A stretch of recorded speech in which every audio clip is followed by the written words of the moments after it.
तो 22 जनवरी का जो करंट अफेयर्स है उसको हम लोग देखेंगे और न्यूज़पेपर में आज जितनी भी इम्पोर्टेंट न्यूज़ आई हैं सबका हम लोग विश्लेषण करते हुए चलेंगे।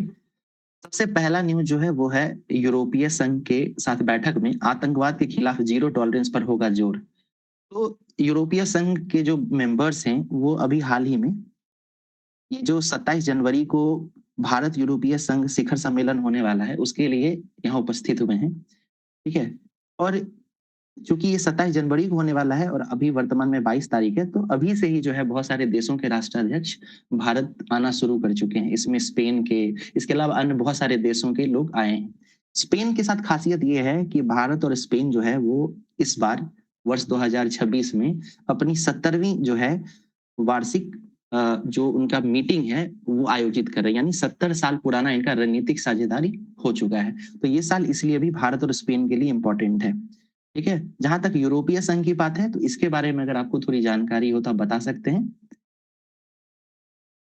देखिए, यूरोपीय संघ जो है जो यूरोप के जो अलग अलग कंट्रीज हैं उनका एक ग्रुप है। इसमें टोटल 27 कंट्रीज हैं। ठीक है। आप ये बताएं, आप लोगों में से अगर किन्हीं को पता हो, क्या ब्रिटेन यूरोपियन यूनियन का अभी मेंबर है?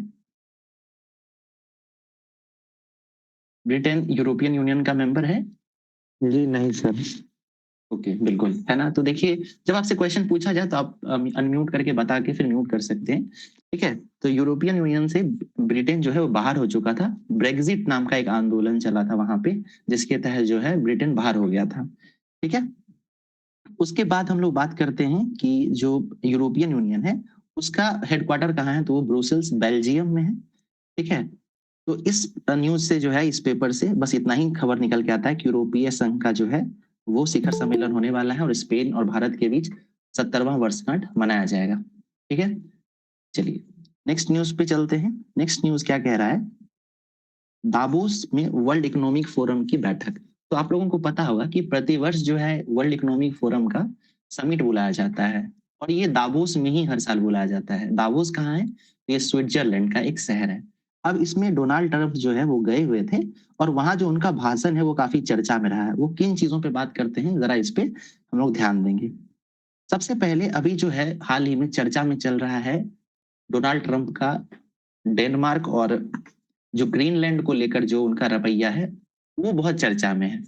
डोनाल्ड ट्रंप जो है अभी हाल ही में वेनेजुएला पे एग्रेसिवली उसको कैप्चर करने का कोशिश की और वहां के जो राष्ट्रपति थे उनको उनको जो है पकड़ के और कैद कर लिया गया।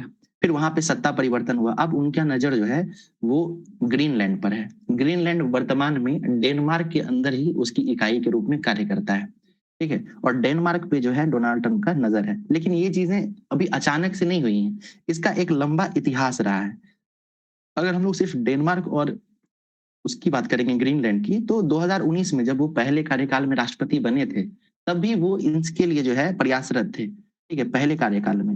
इसके अलावा बाद में 5 जनवरी को जब वेनेजुएला को अपने कब्जे में लेते हैं तब भी वो एक स्टेटमेंट देकर कहते हैं कि अब जो है वो ग्रीनलैंड को वो कब्जा करेंगे। उसके बाद 9 जनवरी को जो है वो एक ऑफर भी देते हैं ग्रीनलैंड के सभी लोगों को कि जो भी व्यक्ति या मतलब सभी समझिए कि ग्रीनलैंड के जितने भी सदस्य हैं, जितने भी नागरिक हैं, उन सबको वो ऑफर करते हैं कि अगर वो अमेरिका में शामिल होते हैं तो हर व्यक्ति को $1 लाख दिया जाएगा। ठीक है, इसका प्रस्ताव देते हैं। तो इस तरीके से जो है ये ग्रीनलैंड को कैप्चर करने के लिए बहुत एग्रेसिवली प्रयासरत है। इसके लिए वो मिलिट्री एक्सरसाइज करने के लिए भी तैयार है। ठीक है। उसके बाद क्या हो रहा है कि इसी वजह से नेटो जो है, चूंकि ये जो डेनमार्क है और ये सब जो कंट्रीज हैं वहां यूरोप की, वो सब कहीं ना कहीं नेटो से अपने आप को जोड़ते हुए नजर आती हैं और ये काफी पुराना जो है, देखिए कुछ नए लोग जुड़ते हैं ना तो मुझको यहाँ थोड़ा रुकना पड़ रहा है, इसके लिए मैं माफी चाहूंगा। ओके, म्यूट कर लेंगे पवन जी। ठीक है, ओके, थैंक यू। तो नेटो में अपना जुड़ाव देखते हैं यूरोप के देश, लेकिन चूंकि नेटो कह सकते हैं कि एक प्रकार से अध्यक्षता जो है अमेरिका करता है, लेकिन अमेरिका का ही रुख जो है नेटो कंट्रीज के तरफ इस प्रकार का हो गया है, इतना एग्रेसिव हो गया है, इसलिए जो नेटो के अलग अलग सदस्य हैं वो भी कहीं ना कहीं अपने आप को या अपनी जो अस्तित्व है उसको लेकर चिंता में है। ठीक है। और अमेरिका और नेटो को जो है एक अलग नजरिए से वहां के देश देखने लगे हैं। ठीक है। तो इस वजह से जितने भी देश हैं, चाहे कि आप बात कर लें इटली की, पोलैंड की, स्पेन की, ब्रिटेन की, ये सभी जो है, या फ्रांस और जर्मनी की भी बात करेंगे, सभी कहीं ना कहीं नेटो को एक संदेहास्पद रूप से देख रहे हैं। ठीक है। तो ये काफी एक इंपॉर्टेंट चीजें निकल के आ रही हैं, क्योंकि बहुत अतीत से ही, चाहे आप G7 की बात करें या फिर नेटो की बात करें, ये जितने भी देश हैं, ये एक गुट बनाकर पूरे विश्व पर राज करने की कोशिश कर रहे हैं। मतलब एक समान अर्थों में कहा जाए तो उनका वर्चस्व रहा है। लेकिन चूंकि डोनाल्ड ट्रंप का एक इस तरीके की नीति आ गई है, जिसकी वजह से उनके आंतरिक मतभेद जो है वो बाहर सामने आने लग गए हैं। ठीक है। उसके बाद यहाँ पे कुछ हम लोग प्रीलिम्स फैक्ट देख लेंगे जो एग्जाम में पूछा जाता है। सबसे पहले हम लोग ग्रीनलैंड की प्रधानमंत्री की बात करेंगे। तो उनकी प्रधानमंत्री हैं जेन्स फेडरिक निल्सन। ठीक है। क्या नाम है? प्रधानमंत्री हैं जेन्स फेडरिक निल्सन। वहीं डेनमार्क के प्रधानमंत्री की बात करेंगे तो वो है मेटे फ्रेडरिक्सन। ठीक है। उसके बाद यहाँ पे जो उनका दावोस में जो उनका भाषण हुआ है, उसमें ईरान को लेकर भी बात करते हुए नजर आ रहे हैं। एक सेकेंड। ठीक है। तो ईरान को भी जो है वो लेकर बात करते हुए नजर आ रहे हैं, जिसमें आपको पता होगा कि अभी ईरान और अमेरिका को लेके जो है एक अलग टसल चल रहा है। ठीक है। जिसमें वो ईरान पे भी कार्रवाई करने से पीछे नहीं हट रहे हैं। ठीक है। तो इस पे भी जो है ये बात करते हैं। ईरान की राजधानी की बात करेंगे तो ईरान की राजधानी तेहरान है। वहीं ईरान के जो सर्वोच्च नेता हैं वहां के, उनका नाम है नेता अयातुल्ला अली खमेनी। ठीक है। तो ये सारी चीजें जो है हम लोगों के एग्जाम पर्पज से इंपॉर्टेंट रहती हैं, तो इसका हमें जानकारी होना चाहिए। ठीक है। यहाँ देखिए दो चीजें निकल के आई हैं, वर्ल्ड इकोनॉमिक फोरम और नेटो। तो वर्ल्ड इकोनॉमिक फोरम क्या है? इसका हेडक्वार्टर स्विट्जरलैंड, और यहाँ पे दावोस में पर ईयर जो है मीटिंग होता है। उसके बाद यहाँ पे इसके द्वारा जो है ना बहुत सारा रिपोर्ट प्रकाशित किया जाता है। आप लोगों को कोई बता सकते हैं वर्ल्ड इकोनॉमिक फोरम के द्वारा कौन सा रिपोर्ट आता है पर ईयर? ट्राई कीजिए कोई। जेंडर गैप रिपोर्ट आती है सर। बहुत बढ़िया, है ना। तो global gender gap report, global risk report भी आती है शायद। बहुत बढ़िया। तो जो दोनों रिपोर्ट बताया गया है काफी इंपॉर्टेंट है वो। जहां तक जेंडर गैप के बारे में बात है, जेंडर गैप रिपोर्ट, इसमें भारत का स्थान कितना है इस साल? 131। बहुत बढ़िया। तो 131 है। तो ये भी याद रखिएगा, यहाँ से पूछा जाता है। उसके बाद नेटो की बात करेंगे तो वर्तमान में नेटो में कुल मिलाकर 32 कंट्रीज हैं, और इसका हेडक्वार्टर ब्रुसेल्स बेल्जियम में है। ठीक है। आई थिंक ये न्यूज पूरी तरह से कवर हो चुका है।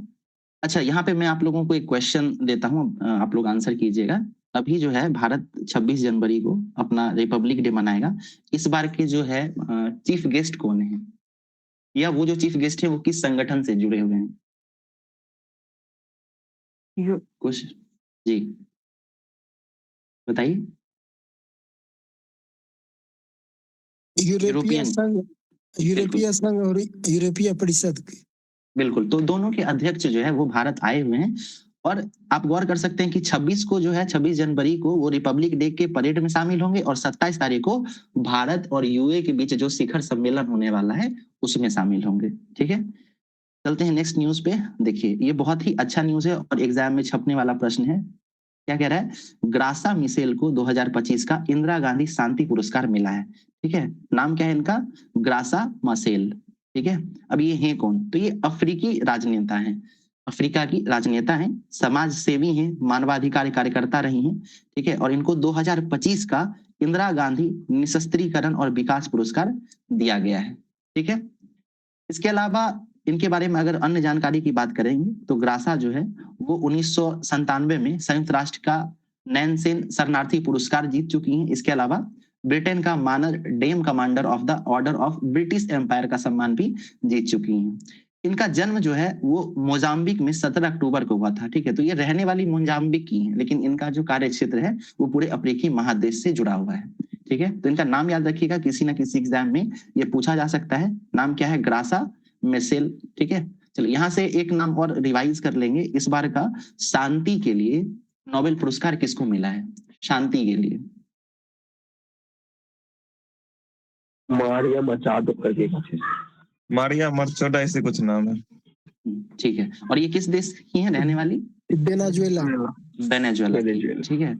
और वेनेजुएला के साथ आपको पता होगा कि डोनाल्ड ट्रंप जो है उसके जो अभी राष्ट्रपति थे, क्या नाम था उनका? नाम बताइए। Nicolas Maduro.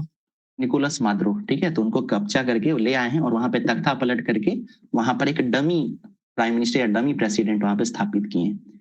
यहाँ देखिए फिर और सर शायद ये मचाडो ने अपना नोबेल पुरस्कार उनको दे दिया है शायद। जी अमर जी आप अपना मोबाइल थोड़ा दूर रखेंगे, आपकी आवाज क्लियर नहीं आती है, ठीक है, ओके।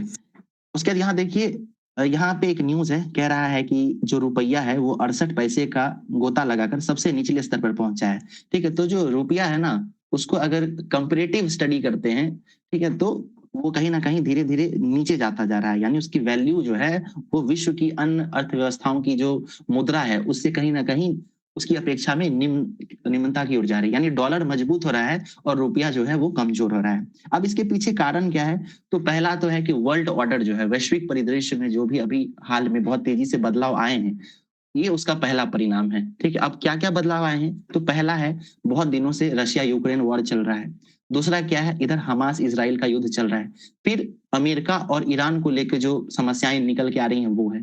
फिर इधर आप मिडिल ईस्ट की बात करेंगे जिसमें बहुत सारी अरेबियन कंट्रीज हैं, अरबीय देश हैं, उनके बीच जो राजनीतिक अस्थिरता है, उनके बीच जो प्रतिस्पर्धा है, वो भी कहीं ना कहीं कारण बनी है। और सबसे बड़ी चिंता जो निकल के आई है हाल फिलहाल में, वो है अमेरिका और नेटो के बीच जो अभी अस्थिरता का संबंध है, ठीक है, जहां एक दूसरे को वो विवादास्पद स्थिति में देख रहे हैं। इस वजह से जो है पूरी दुनिया में जो है कहीं ना कहीं आर्थिक रूप से कह सकते हैं कि ऊपर नीचे जो है स्थिति चल रही है, तनाव पैदा हो रहा है और इसका सीधा असर भारत पे पड़ रहा है, ठीक है। अब अगर हम लोग एग्जाम के पर्पज से अगर बात करेंगे तो जब रुपया का वैल्यू घटता है और डॉलर का वैल्यू बढ़ता है तो इसका भारतीय अर्थव्यवस्था पर क्या असर पड़ सकता है या फिर इसका किसको लाभ होता है किसको हानि होती है, इसको हम लोग जानेंगे। यहाँ से इकोनॉमी में अच्छा प्रश्न बनाया जा सकता है और आपको पता होगा चाहे वो बीपीएससी हो, बिहार दरोगा हो, बीएसएससी हो, सब में जो है आप कॉन्सेप्चुअल क्वेश्चन पूछना शुरू किया है, तो हम लोगों को ये पता होना चाहिए, ठीक है। वो समय गया जब इकोनॉमी से सीधा सवाल पूछता था, जिसमें डायरेक्ट पूछता था कि मॉनेटरी पॉलिसी के अध्यक्ष कौन होते हैं, है ना। तो अब इसको थोड़ा सा कॉन्सेप्ट को भी देखेंगे। देखिए जब किसी भी देश की अर्थव्यवस्था में उसकी मुद्रा गिरती है, ठीक है, तो निर्यातक को फायदा होता है, ठीक है। निर्यातक मतलब कौन? जो भारत में किसी भी चीज का उत्पादन करेंगे और इसको दूसरे देश भेजेंगे, तो जो निर्यातक होते हैं ना उनको इसका फायदा होता है। लेकिन भारत की तरफ जब कुछ आयात होगा, जब दूसरे देश से भारत की तरफ आएगा, तब यहाँ पर जो है लोगों को इसका नुकसान देखने के लिए मिलेगा। मतलब क्या कि जब बना के भेजेंगे तो हमको भेजने में वहां जब आदमी कुछ खरीदेगा ना तो उसके बदले में जो पैसा देगा वो हमको ज्यादा देगा, ठीक है, क्योंकि भारतीय मुद्रा कमजोर हुई है। लेकिन जब हम कुछ बाहर से खरीदेंगे तो हमको जो है वो सामान ज्यादा महंगा मिलेगा, ठीक है। इसी तरह इसको समझा जा सकता है कि निर्यातक को फायदा होगा और आयातक को घाटा होगा। वहीं अर्थव्यवस्था पर समग्र रूप से क्या असर पड़ेगा? तो समग्र रूप से यहाँ पे महंगाई बढ़ेगी। कारण क्या है कि भारत की अर्थव्यवस्था जो है वो कहीं ना कहीं आयात प्रधान है, यानी हम लोग आयात ज्यादा करते हैं और निर्यात कम करते हैं, ठीक है। जैसे तेल है या उर्वरक है, ये सारी चीजें हम लोग आयात करते हैं, कहीं ना कहीं से मंगाते हैं, हमारा उत्पादन कम है, इसलिए हमारा तेल है, उर्वरक है, ये सब महंगा हो सकता है, कोयला, ये सब महंगा हो सकता है। और जैसे ही ये सारी चीजें महंगी होगी भारत में उत्पादन महंगा होगा। क्यों महंगा होगा? क्योंकि तेल जो है या कोयला है, ये सब कहीं ना कहीं एनर्जी से सीधे तौर पर जुड़ा हुआ है, ठीक है। किसी भी देश की अर्थव्यवस्था में जो एनर्जी सेक्टर है उसको चलाने में पेट्रोलियम का, कोयला का, इन सब का बहुत इंपॉर्टेंट रोल होता है। और जैसे ही ये सारी चीजें महंगी होंगी तो भारतीय क्षेत्र में जितनी भी उत्पादित वस्तु हैं सभी महंगी हो जाएंगी, चाहे दाल होगा, चावल होगा, है ना, इसके अलावा मेडिकल का इलाज होगा, अस्पताल खर्च होगा, दवाई होगा, ये सब महंगा हो जाएगा। यहाँ पे देखिए बहुत कुछ दिया भी गया है। जैसे पर्यटन के लिहाज से बोलेंगे तो विदेश जाने वालों पर असर होगा, होटल, खाना, ट्रांसपोर्ट, शिपिंग सब महंगा हो जाएगा। उसके अलावा यूरोप, अमेरिका, सिंगापुर की यात्रा पर खर्च काफी बढ़ेगा। क्यों बढ़ेगा? क्योंकि ये सारी देश कहीं ना कहीं डॉलर में जो है वहां पे अपना लेन देन करती हैं, ठीक है। विदेशी पर्यटक, इसमें क्या होगा? तो विदेशी पर्यटक जब भारत आएंगे तो उनको भारत सस्ता लगेगा और इससे देश में पर्यटन को फायदा होगा, ठीक है। तो यहाँ पे जब कोडिंग का प्रश्न बनाया जाएगा स्टेटमेंट बेस्ड, तो पूछेगा कि जब किसी भी देश की मुद्रा कमजोर होती है तो क्या क्या लाभ होता है? आपको दे सकता है निर्यातक को लाभ होगा, उत्पादक को लाभ होगा, या फिर पर्यटन को लाभ होगा। तो आप इसमें से एलिमिनेट करके क्वेश्चन बना सकते हैं, ठीक है। नेक्स्ट न्यूज पे चलते हैं। यहां से अगर आपको कोई प्रश्न क्रिएट हो रहा है तो आप पूछ सकते हैं अभी। ओके, नेक्स्ट न्यूज पे चलते हैं। देखिए ये बहुत इंपॉर्टेंट है, प्रधानमंत्री किसान सम्मान। तो आपको पता होगा कि ये योजना जो है केंद्र सरकार की है और बहुत ही कह सकते हैं कि एक प्रकार से बहुत ही ज्यादा छाया हुआ रहता है न्यूज में। प्रधानमंत्री अपने भाषणों में इसको कई बार प्रयोग करते हैं, ठीक है। अब इस न्यूज से संबंधित क्या आया है कि इस बार जो है प्रधानमंत्री किसान सम्मान जो योजना है, इसके अंतर्गत जो लाभार्थियों की संख्या है वो कहीं ना कहीं 29 लाख ही इसमें निबंधित हो पाए, यानी रजिस्टर्ड हो पाए हैं, ठीक है, जो कि काफी कम संख्या है, ठीक है। और ये एक चिंताजनक स्थिति है कि जो किसान वर्ग है वो उनका जो है इस योजना से मोह भंग हो रहा है। एक चीज तो ये माना जा सकता है कि किसानों का मोह भंग हो रहा है, दूसरी चीज ये मानी जा सकती है कि हमारे जो अधिकारी हैं, ठीक है, जो हमारे एग्जीक्यूटिव्स हैं, वो कहीं ना कहीं इस योजना का क्रियान्वयन ठीक से नहीं कर पा रहे हैं, ठीक है। तो धरातल पर जो है इस अभियान का, इस योजना का जो है असर वो ठीक से नहीं देखने के लिए मिल रहा है, ठीक है। तो ये है। अब हम लोग इसी में, क्योंकि ये देखिए ये तो केंद्र सरकार का योजना है, लेकिन बिहार सरकार अपने राज्य में इस योजना को किस तरह लागू करती है उस पर चर्चा कर लेते हैं। तो बिहार सरकार जो है इस योजना को क्या करती है, राज्य में एग्री स्टेक योजना चलाती है, ठीक है। उसके साथ ऐड कर दिया है प्रधानमंत्री किसान सम्मान निधि योजना के तहत एग्री स्टेक योजना को ऐड करते हुए यहाँ पर जो है इसको मतलब क्रियान्वित करती है, ठीक है। तो ये न्यूज जो है हम लोगों को दिया गया है। अब एग्री स्टेक योजना से क्या होगा, तो इस योजना के तहत किसानों का रजिस्ट्रेशन होगा। रजिस्ट्रेशन से और क्या लाभ होगा, तो इसका उद्देश्य है कृषि सेवाओं को प्रभावी बनाना, पारदर्शी बनाना और किसान उन्मुख बनाना, यानी किसानों का हित में जो है इस योजना को ज्यादा से ज्यादा लाभ देना। इसके तहत क्या होगा, इसके तहत फार्मर को आईडी कार्ड दिया जाएगा। इसके अलावा इनकी जो भूमि संबंधित विवरण है उसको आधार कार्ड से लिंक किया जाएगा, जिससे क्या होगा कि वो सरकारी योजनाओं का ज्यादा से ज्यादा लाभ ले सकेंगे, ठीक है।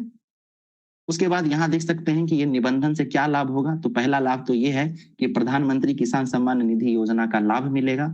दूसरा है अन्य सरकारी योजनाओं का भी आसानी से लाभ मिलेगा। तीसरा है इनको सस्ता ऋण मिलेगा, आसानी से ऋण उपलब्ध होगा। उसके अलावा कृषि सब्सिडी, ऋण और बीमा की भी सुविधा मिलेगी। इसके अलावा स्थानीय और विशिष्ट कृषि सलाहकारों से भी किसानों को सहायता मिलेगा, ठीक है। तो ये योजना भी हम लोग देख लिए हैं।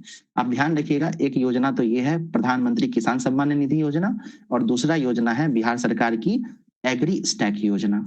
बिहार का जो दरोगा का पेपर हुआ है उसमें एग्रीकल्चर को लेकर एक प्रश्न पूछा गया था कि निम्नलिखित में से कौन सा ऐप जो है वो बिहार सरकार का कृषि से संबंधित ऐप है। तो इस प्रकार का क्वेश्चन जो है पूछा जाने लग गया बिहार के एग्जामों में, तो ये हम लोगों को पता होनी चाहिए, ठीक है।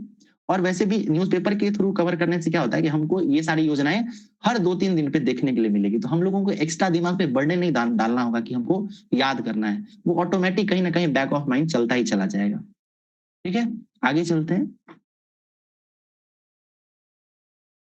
फिर देखिए वही वाला है जो मैंने आपको बताया था कि यूरोपियन यूनियन का जो मीटिंग होने वाला है 27 जनवरी को, तो उसके लिए यूरोपियन देशों के जो बहुत सारे अध्यक्ष, राष्ट्रीय अध्यक्ष वो भारत आने लग गए हैं, तो उसी से संबंधित ये न्यूज है। और ये स्पेन के रक्षा मंत्री हैं, जो भारत के रक्षा मंत्री एस जयशंकर से मिल रहे हैं, ये फोटो छपा है। भारत और स्पेन क्यों इंपॉर्टेंट है ये समझ लीजिए, क्योंकि भारत और स्पेन जो है वो इस साल वर्ष 2026 में दोनों देशों के बीच जो राजनयिक संबंध है उसका 70वां वर्षगांठ मना रहा है, यानी 70 साल इन दोनों के रिलेशन को हो गए हैं, ठीक है।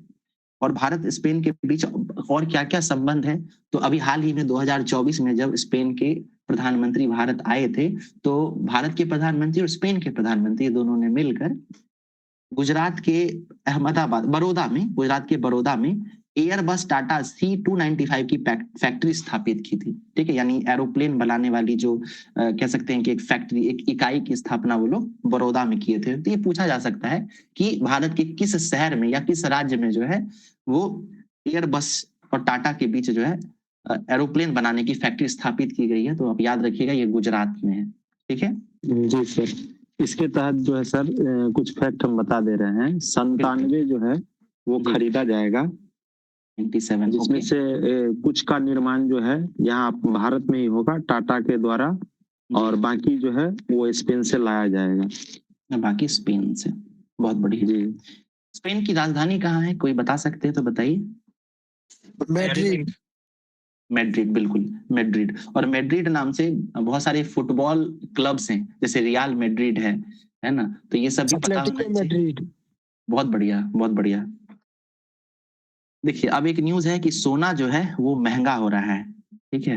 तो अभी क्या हुआ, इसको इस तरीके से समझने की जरूरत है। अभी ऊपर ही मैंने एक्सप्लेन किया था कि वर्ल्ड इकोनॉमिक ऑर्डर है ना, जो वैश्विक अर्थव्यवस्था है, उसमें कहीं ना कहीं उतार चढ़ाव आ रहा है, क्योंकि दुनिया के जितने भी आर्थिक रूप से संपन्न देश हैं वो कहीं ना कहीं आपसी प्रतिस्पर्धा में लगे हैं। इसलिए पूरी दुनिया का जो वर्ल्ड इकोनॉमिक ऑर्डर है वो तहस नहस हो गया है। इसी की वजह से अभी हम लोगों ने बात किया कि महंगाई बढ़ रही है, रुपया जो है नीचे जा रहा है। ठीक है, अब इसी समय जब रुपया नीचे जा रहा है तो ये सोना ऊपर क्यों जा रहा है, सोना की स्थिति क्यों अच्छी हो रही है, ये समझिए। देखिए, रुपया नीचे जा रहा है, डॉलर ऊपर जा रहा है और सोना की स्थिति भी ठीक हो रही है। इसके अलावा सेंसेक्स जो है हमारा शेयर मार्केट, वो भी नीचे जा रहा है।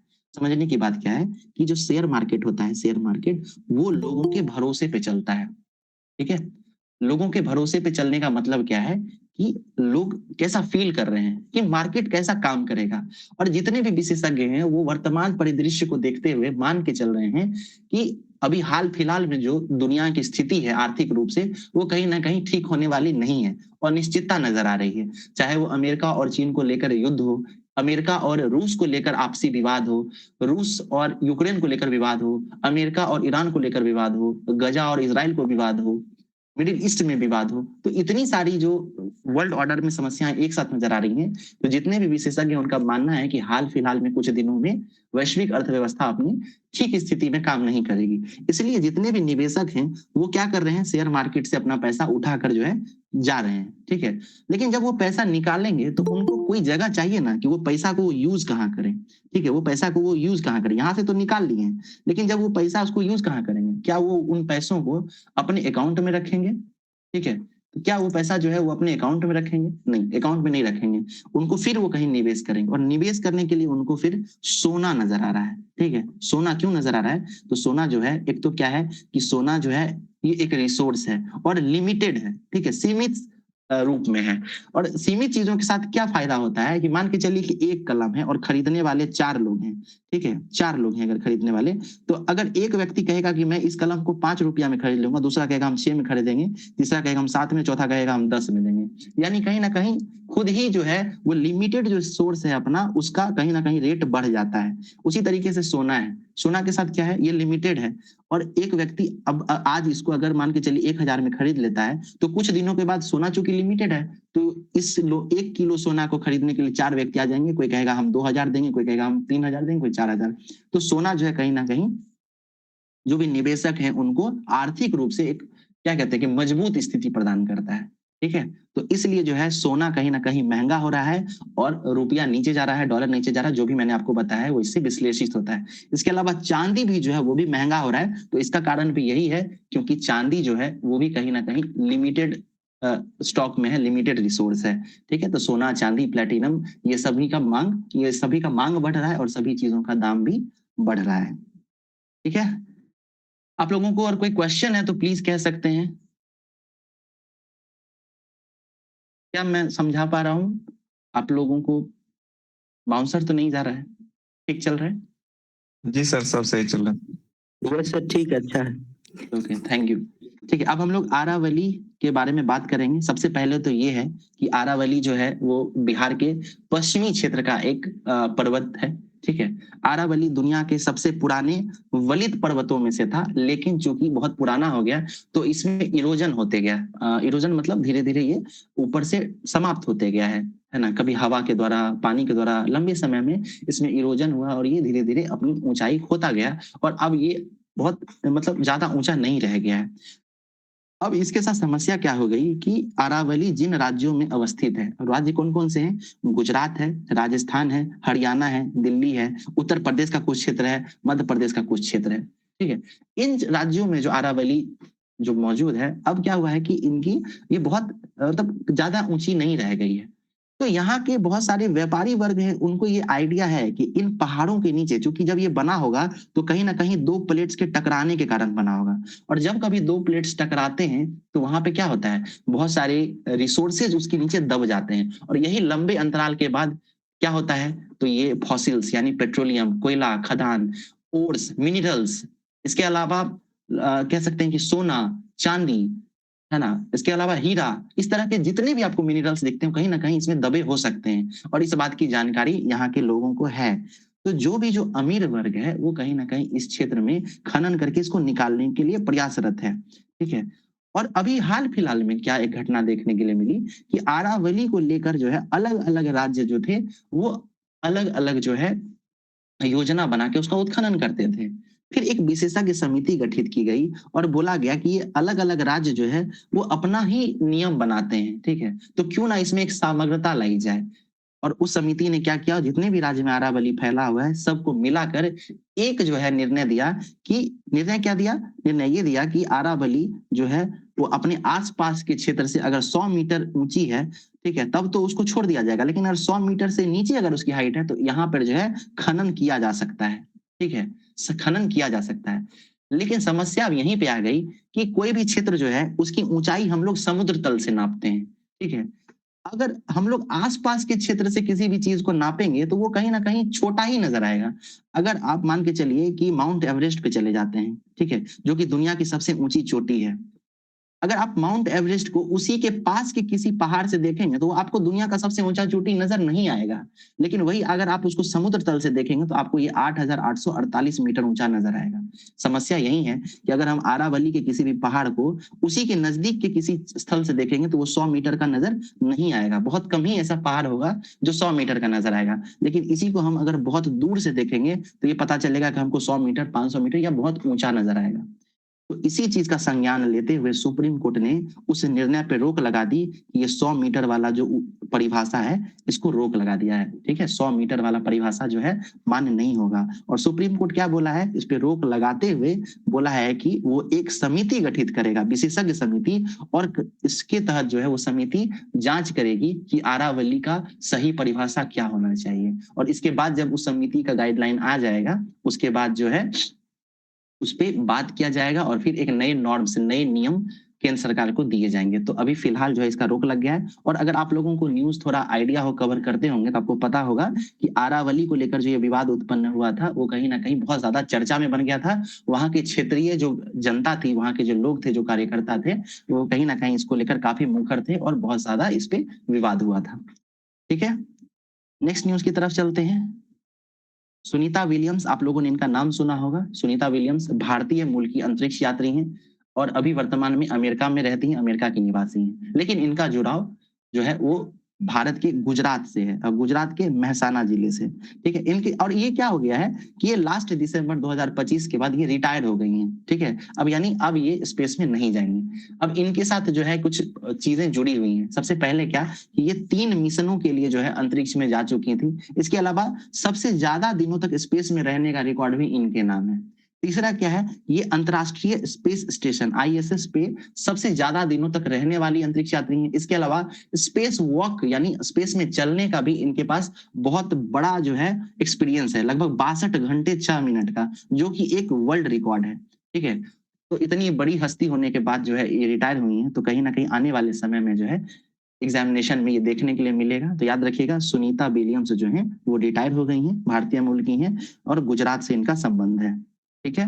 अभी हाल फिलहाल में जो है ना, लास्ट ईयर ही वो अंतरिक्ष में फंस गई थी, ठीक है। कैसे फंसी थी, तो वो सिर्फ 8 दिनों के ही एक मिशन पे अंतरिक्ष में गई हुई थी।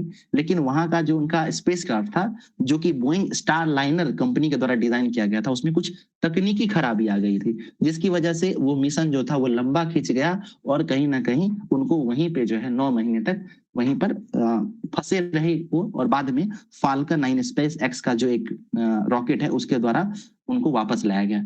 आप लोग ये बताइए कि जब वो अंतरिक्ष में फंसी हुई थी तो सुनीता विलियम्स के साथ वो एक और कौन से व्यक्ति थे रूस के जो उनके साथ फंसे हुए थे? नाम याद है आप लोगों को? विलमोर था, बिलमोर करके थे। बहुत अच्छा, विलमोर, विच विलमोर, ठीक है। ओके, चलिए नेक्स्ट न्यूज देखते हैं। और ये इंपॉर्टेंट नहीं है इसलिए इसको काट दिया गया है, ये इस तरीके का न्यूज हम लोगों को नहीं देखना है। यहाँ देखिए, समृद्धि यात्रा, जो लोग भी दरोगा 21 जनवरी के फर्स्ट शिफ्ट का एग्जाम दिए होंगे उनको ये प्रश्न देखने के लिए मिला था कि वर्तमान में या सबसे नवीनतम दौरा कौन सा है नीतीश कुमार का, तो उसमें समृद्धि यात्रा था। विवाद से विश्वास, मतलब अलग अलग 4 यात्राएं दी हुई थी और पूछा गया था कि सबसे नवीनतम उनका यात्रा कौन सा है। तो अभी वर्तमान में हमारे मुख्यमंत्री जो हैं वो समृद्धि यात्रा पर है। और चुनाव से पहले भी हमारे मुख्यमंत्री एक यात्रा पर गए हुए थे। किन्हीं को पता है तो बताइए यात्रा का क्या नाम था?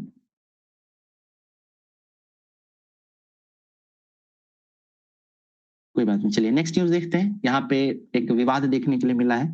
तो कर्नाटक के जो राज्यपाल हैं जिनका नाम है थावरचंद गहलोत, उन्होंने राज्य के द्वारा जो संयुक्त सत्र बुलाया जा रहा है उसका मीटिंग जो है वो उसमें संबोधित करने से वो इनकार कर दिए हैं। यानी जो संयुक्त सत्र का जो संबोधन होता है वो करने से इनकार कर दिए हैं। तो कहीं ना कहीं ये केंद्र राज्य संबंध को लेकर जो विवाद है वो कहीं ना कहीं मुखर रूप से देखने के लिए मिल रहा है। म्यूट कर लेंगे प्लीज, जो लोग भी नए जुड़ रहे हैं वो प्लीज म्यूट कर लेंगे, ठीक है। तो क्या हो रहा है कि विवाद देखने के लिए मिल रहा है। अब केंद्र राज्य के मध्य विवाद ये कोई नया नहीं है, इससे पहले भी आप केरल और तमिलनाडु का बात कर सकते हैं, क्योंकि यहाँ पर भी भारतीय जनता दल का सरकार नहीं है, इसलिए केंद्र सरकार के साथ इनकी जो विवाद है वो देखने के लिए मिलता है। अभी हाल ही में अनुच्छेद 200 को लेकर, जिसमें राज्यपाल के द्वारा किसी भी विधेयक को सहमति देने संबंधित प्रावधान किए गए हैं, उसको लेकर भी जो है विवाद उत्पन्न हुआ था, ठीक है। और सुप्रीम कोर्ट में जो ये मामला गया था, जिसमें सुप्रीम कोर्ट ने कुछ निर्णय सुनाया था, और उस निर्णय के अपोज में हमारी राष्ट्रपति जो है द्रौपदी मुर्मू, वो अनुच्छेद 143 का प्रयोग करते हुए सुप्रीम कोर्ट से 14 सवालों पर प्रश्न की थी, ठीक। और इन 14 सवालों का जवाब जो है हमारे पूर्व 52वें क्रम के चीफ जस्टिस जो थे B.R. गवई, उन्होंने दिया था, ठीक है। तो हमारे लिए इंपॉर्टेंट ये हो जाता है, राज्यपाल जो है, किस राज्य के राज्यपाल जो है वो संयुक्त सत्र के अभिभाषण से मना कर दिए हैं। तो वो कर्नाटक का याद रखिएगा, कर्नाटक के थावरचंद गहलोत। और कर्नाटक में अभी मुख्यमंत्री कौन है, तो वो सिद्धारमैया है, कांग्रेस पार्टी की सरकार है, ठीक है। और केंद्र राज्य संबंध से संबंधित अगर आप लोगों को कोई समिति का नाम याद आ रहा है तो आप लोग बताएंगे। केंद्र राज्य संबंध से संबंधित कोई समिति का नाम याद आ रहा है आप लोगों को? सरकारिया किससे जुड़ा हुआ है बताइए, सरकारिया। कोई नहीं, आप इन चीजों को देखेंगे, ठीक है, अपने स्तर पर। अगला न्यूज, बिल्कुल केंद्र राज्य ठीक, बढ़िया। अगला देखते हैं BS ऑपरेशन सरधावा। तो इस तरीके का प्रश्न जो है देखने के लिए मिलता है। तो याद रखिएगा कि ऑपरेशन सरधावा जो है वो BSF का है, बॉर्डर सिक्योरिटी फोर्सेज का है, ठीक है। और बॉर्डर सिक्योरिटी फोर्सेज जो है वो कहीं ना कहीं बॉर्डरिंग क्षेत्र है, वहीं पर प्रोटेक्शन का काम करती है, भारत को मतलब वहां से प्रोटेक्ट करती है। तो भारत पाकिस्तान के बीच जो सीमा है वहीं पर ऑपरेशन सरधावा जो है वो होने जा रहा है 22 से लेकर 29 जनवरी के मध्य, ठीक है। और राजस्थान के जैसलमेर, बाड़मेर और श्रीगंगानगर जिलों में या उस आसपास जो है ये देखने के लिए मिलेगा। तो हमारे लिए इंपॉर्टेंट क्या है, ऑपरेशन सरधावा किसके द्वारा किया जा रहा ऑपरेशन है, तो ये जो है BSF के द्वारा किया जा रहा है। नेक्स्ट न्यूज देखते हैं, मुख्य चुनाव आयुक्त, ये काफी चर्चा में रहते हैं। तो इनका नाम है ज्ञानेश कुमार, ठीक है। और 26वें चुनाव आयुक्त हैं ये। इसके अलावा इनके लिए 2 हेल्पर भी हैं, मतलब 2 संयुक्त चुनाव आयुक्त भी हैं। नाम बताइए क्या नाम है उनका? सुखविंदर सिंह सुक्खू विवेक और जोशी है, एक सुरेंद्र बिल्कुल, सिंह। बहुत अच्छा, विवेक जोशी और सुखविंदर सिंह सुक्खू। तो हमारे जो चीफ जस्ट वो हैं, इलेक्शन कमीशन के अध्यक्ष हैं। अभी इलेक्शन कमीशन के द्वारा जो है यहाँ पे SIR बिहार में कराया गया था, स्पेशल इंटेंसिव रिवीजन, इसको हिंदी में कहते थे विशेष सघन पुनरीक्षण। अब यही जो है पूरे भारतीय स्तर पर कराया जा रहा है, और इसके लिए 9 राज्य और 3 केंद्र शासित प्रदेशों में SIR की जो है प्रक्रिया हो रही है, जिसमें यूपी में, गुजरात में और अन्य बहुत सारे जो राज्य हैं वहां किया जा रहा है। लेकिन दिक्कत क्या हो रही है कि इन राज्यों में बहुत बड़ी संख्या में लोग जो है उनका नाम जो है नामांकन सूची से कट रहा है, जिसको लेकर वहां की राज्य सरकारें भी चिंतित हैं। इवन भारतीय जनता पार्टी की जो सरकार है वहां पे उत्तर प्रदेश में, वो भी चिंतित है कि वहां पर लगभग 3 करोड़ के आसपास लोगों का नाम कट के हट गया है। वहीं गुजरात में भी जो है 70 लाख के आसपास लोगों का नाम कट के हट गया है। तो वहां की जो भारतीय जनता पार्टी की सरकार है वो भी चिंतित है, ठीक है। तो इसको लेकर जो है इनका जो है अभी हाल फिलहाल में चर्चा में बने हुए हैं, ठीक है। हमारे लिए याद रखिएगा कि SIR कहाँ हो रहा है, तो 9 राज्य और 12 केंद्र शासित प्रदेशों में। अच्छा,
हेलो।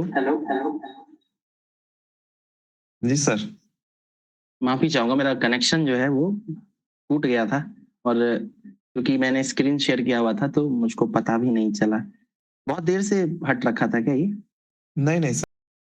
ठीक है, इस्लामी नेटो अभी चर्चा में बना हुआ है, और अगर हम लोग इस आर्टिकल को समझ लेते हैं तो कहीं ना कहीं मेरे हिसाब से अभी वर्तमान में जो वैश्विक परिदृश्य चल रहा है पूरी दुनिया, उसको हम लोग समझ सकते हैं। सबसे पहले हम लोगों ने अभी बात क्या किया था कि नेटो, ठीक है, और यूरोपियन यूनियन के जो देश हैं या यूरोप के देश हैं, उनके बीच अभी अस्थिरता बनी हुई है, क्योंकि डोनाल्ड ट्रंप जो है उनकी बहुत आक्रामक नीति देखने के लिए मिल रही है।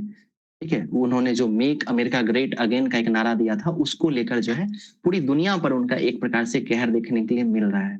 एक बहुत अच्छी मूवी आई थी स्पाइडरमैन, और उसका एक बहुत फेमस डायलॉग था, with greater powers it comes great responsibilities. ठीक है, ज्यादा शक्तियों के साथ ज्यादा जिम्मेदारियां आती हैं, लेकिन जब ज्यादा शक्तियों के साथ इस तरीके का आदमी उस पद पर बैठता है तो पूरी दुनिया में क्या इसका असर हो सकता है वो देखने के लिए मिल रहा है। ठीक है, नेटो की स्थिति खराब है, इसके अलावा वो चीन के साथ उनका संबंध बिगड़ा हुआ है, रूस के साथ संबंध बिगड़ा हुआ है। ठीक है, भारत के साथ स्थिति अच्छी थी तो कहीं ना कहीं हाल के दिनों में वो भी देखने के लिए मिल रहा है कि अपने निम्न स्तर पर जा रही है। ठीक है, और ऐसे परिदृश्य में क्या हो रहा है, पूरी दुनिया में एक प्रकार से मतलब पूरी दुनिया आशंकित है कि अब किस तरीके से दुनिया का नया ऑर्डर आएगा, और इसलिए नए नए संगठन जन्म लेने वाले हैं या जन्म लेने की ओर अग्रसित हैं। इसी में से एक इस्लामिक नेटो भी देखने के लिए मिल रहा है। इस्लामिक नेटो क्या है, तो ये इस्लामिक कंट्रीज का एक अपना यूनियन देखने के लिए मिल सकता है। ठीक है, और इसमें कौन कौन सा देश हो सकता है, तो इसमें पाकिस्तान हो सकता है, सऊदी अरब हो सकता है, तुर्की हो सकता है, इसके अलावा अन्य देश भी जुड़ेंगे। अब पाकिस्तान और सऊदी अरब और तुर्की क्यों जुड़ेगा इसको समझिए। अभी भारत और पाकिस्तान के बीच जब ऑपरेशन सिंदूर हुआ था तो आपको पता होगा कि तुर्की ने पाकिस्तान को आर्थिक सहायता तो दी थी, इसके अलावा टेक्नोलॉजिकल हेल्प भी दी थी, अपने ड्रोन्स भेजे थे। ठीक है, दूसरा चीज क्या है कि अभी हाल ही में पाकिस्तान और सऊदी अरब के बीच एक सैन्य समझौता हुआ है, जिसके तहत कहा गया है कि किसी प्रकार की भी दोनों देशों के ऊपर किसी भी प्रकार की जो सैन्य कार्रवाई होगी किसी भी देश के द्वारा, वो कहीं ना कहीं उन दोनों के ऊपर भी मानी जाएगी। यानी अगर भारत पाकिस्तान पे हमला करता है तो ये हमला सऊदी अरब पे भी माना जाएगा, और अगर कोई देश सऊदी अरब पे हमला करता है तो वो हमला पाकिस्तान पे भी माना जाएगा। इस प्रकार के जो है ये लोग संधि कर रखे हैं, और इससे जो है एक नया वैश्विक कह सकते हैं कि एक नया ऑर्डर बाहर निकल के आ रहा है। वहीं भारत की बात करेंगे तो भारत जो है उसका यूएई के साथ और इजराइल के साथ अच्छा संबंध है, तो भारत भी एक नया विकल्प तलाश सकता है अगर इस क्षेत्र में उसको काउंटर करना हो तो। ठीक है, तो ये दो चीजें निकल कर रही हैं। इसके अलावा अगर हम लोग इजराइल की बात करेंगे तो यहाँ पर तुर्की जो है उसका वर्चस्व देखने के लिए मिलता है, और इसको प्रतिसंतुलित करने के लिए, काउंटर बैलेंस करने के लिए वहां पे क्या किया जा रहा है, तो इजराइल, साइप्रस और इसके साथ अन्य देश जो है मिलकर वहां पे भी एक वर्ल्ड ऑर्डर बनाने की कोशिश कर रहे हैं, जिसके कारण क्या हो रहा है कि हर क्षेत्र में अगर ये सारे देश इस तरीके से बना लेते हैं संधि तो विवाद की स्थिति उत्पन्न हो सकती है। ठीक है, तो हम लोगों ने यहाँ पर इस्लामिक नेटो क्या है उसको समझने का कोशिश किया, कैसे बन सकता है वो बताया। इसके अलावा नेटो और जो यूरोपियन कंट्रीज हैं उसमें क्या स्थितियां वो देखे, भारत जो है उसको किस तरीके से काउंटर बैलेंस कर सकता है वो देखें। ठीक है, तो आशा करते हैं ये भी आपको समझ में आएगा, और दो तीन और न्यूज है तो उसको हम लोग क्विकली देखते हुए चलेंगे। पहला है भारत और अमेरिका यूरोपियन यूनियन। तो अभी विवेक जी ने बताया भी था कि अभी जो 70 मतलब 26 जनवरी को जो मनाया जा रहा है रिपब्लिक डे, उसमें हमारी जो चीफ गेस्ट हैं वो हैं उर्सुला वांडर डेरलेन, जो यूरोपियन यूनियन के अध्यक्ष हैं। तो जब वो भारत आई हैं तो यहाँ पर अभिभाषण में यहाँ पे मीडिया को संबोधित करते हुए बता रही हैं कि भारत और यूरोपियन यूनियन के बीच जो फ्री ट्रेड एग्रीमेंट हो रहा है वो कहीं ना कहीं मदर ऑफ ऑल डील होगा। ठीक है, यानी इसको बहुत ज्यादा तवज्जो देते हुए वो नजर आ रही हैं। अब इससे क्या होगा, क्या फायदा होगा उसको क्विकली समझ लेते हैं। आपको भी पता है, अभी मैंने बताया कि अमेरिका और यूरोपियन देशों के बीच मतभेद देखने के लिए मिल रहा है, तो इससे और भारत और अमेरिका के बीच भी मतभेद देखने के लिए मिल रहा है। तो अगर इस तरीके का फ्री ट्रेड एग्रीमेंट होता है तो इससे भारत और यूरोपियन जो देश हैं उनके बीच एक अच्छा संबंध देखने के लिए मिलेगा, और अमेरिका जो कि इन दोनों को कहीं ना कहीं मतलब कुछ ना निगेटिव नजरिए से देख रहा है, तो अमेरिका को ये लोग साइडलाइन करते हुए आपस में गठबंधन बना लेंगे, और यहाँ से जो है एक नया इकोनॉमिक ऑर्डर शुरू होगा। दोनों, चाहे यूरोपियन यूनियन हो या भारत हो, ये दोनों देश मिलकर या दोनों संगठन मिलकर जो है आपस में ट्रेड कर सकते हैं। तो इससे जो है काफी लाभ होगा। लाभ क्या होगा, तो भारत की और यूरोपियन यूनियन दोनों की चीन के प्रति सिक्योरिटी जो उनकी निर्भरता है चीन से जो बहुत ज्यादा आयात करना पड़ता है वो कहीं ना कहीं सीमित होगा, इससे लाभ होगा। इसके अलावा यूरोपीय संघ को एक बड़ा बाजार मिलेगा भारत के रूप में। भारत को क्या सहायता मिलेगी, तो भारत को यूरोपियन यूनियन के जो 27 देश हैं उसका बहुत इजीली जो है पहुंच मिलेगा, एक अच्छा विश्वास बनेगा। इसके अलावा आपको भी पता होगा कि भारत का एक बहुत बड़ा डायस्पोरा, भारत की बहुत बड़ा आबादी जो है वो यूरोप में रहता है, तो उनके लिए भी एक प्रकार से अच्छा है। इसके अलावा अगर इस तरीके का फ्री ट्रेड एग्रीमेंट हो जाता है तो हमारे जो यूरोप में रहने वाले हमारे ही प्रवासी भारतीय भाई लोग वहां रहते हैं, वहां से बहुत सारा रेमिटेंस भारत को भेज पाएंगे। ठीक है, तो ये कहीं ना कहीं अगर हो जाता है तो हमारे लिए बहुत अच्छा है। आप लोगों के लिए एक प्रश्न है कि हाल ही में भारत ने किन 2 देशों के साथ फ्री ट्रेड एग्रीमेंट या इकोनॉमिकल एग्रीमेंट किया है? एक का नाम तो मैं बता देता हूं कि न्यूजीलैंड है, दूसरा कौन सा है बताइए? मोदी जी गए भी थे वहां अभी।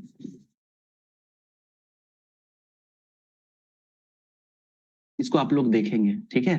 अगर आप लोगों को आइडिया नहीं है, कुछ चीजें होमवर्क करनी है, इसको आप लोग देखेंगे और इस वीडियो को अगर यूट्यूब पे डाला जाएगा तो वहां कमेंट कीजिएगा, ठीक है? उसके बाद देखिए, चीन की ट्रंप की शांति प्रस्ताव से पलड़ा झाला चीन ने।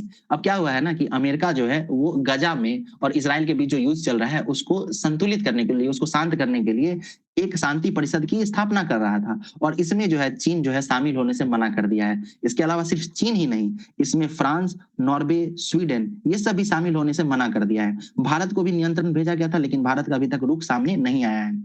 इसके अलावा रूस, जर्मनी, इटली, तुर्की, यूक्रेन, पराग्वे, स्लोवानिया ये सभी जो है अभी तक पेंडिंग में रखा है, यानी शामिल नहीं हो रहा है। ठीक है, 13 देश इसमें अभी शामिल हो चुके हैं, जिसमें पाकिस्तान है, यूएई है, वियतनाम है, हंगरी, कजाकिस्तान है, मोरक्को, मिस्र, बेलारूस, बहरीन, ये सारे देश हैं। ठीक है, तो इन सब देशों को आप लोग अपने स्तर से मैप में देखिएगा कहाँ है, इसका मार्किंग करना है, कैपिटल कहाँ है, ये सब भी देखिएगा। इसके अलावा ये जो शांति परिषद है उसमें ईसाई धर्म गुरु पोप लियो को भी जो शामिल करने की बात की गई है। तो आपको पता होगा कि अभी हाल ही में जो हमारे पुराने पोप थे उनकी मृत्यु हो गई और नए पोप बने हैं जिनका नाम है पोप लियो, और इनका नाम क्या है बताइए? प्रोबोस्टा करके नाम था, याद होना चाहिए, और ये अमेरिका के ही रहने वाले हैं।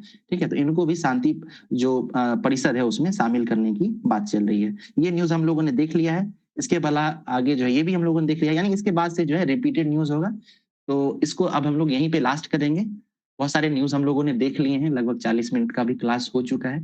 आप लोग ये बताएंगे कि कैसा लगा क्लास आप लोगों को? अनम्यूट कर सकते हैं। बहुत अच्छा लगा। ओके, विकास जी कहाँ से आपको ये लिंक मिला था? आप ग्रुप में जुड़े हुए हैं? जी, ग्रुप में मैं आज ही ज्वाइन किया हूँ। ओके, बहुत अच्छा। ठीक है, तो हम लोगों ने एक होमवर्क सीरीज भी शुरू किया है, आपको अगर उससे जुड़ना है तो जुड़ सकते हैं। वहाँ पे बहुत अच्छे तरीके से एक साइंटिफिक वे में अप्रोच करते हुए एग्जाम को टारगेट करेंगे और उसको क्लियर करने की कोशिश करेंगे। ठीक है, और हमारे साथ और भी अन्य लोग जुड़े हुए हैं, तो इसमें आशीष हैं, अमर हैं, विवेक हैं, ओम हैं, देव हैं। आप लोग भी बताएं। इसमें द ह्यूमर हब करके हैं कोई, आप कौन है भाई? बता सकते हैं अपने बारे में कुछ बताइए।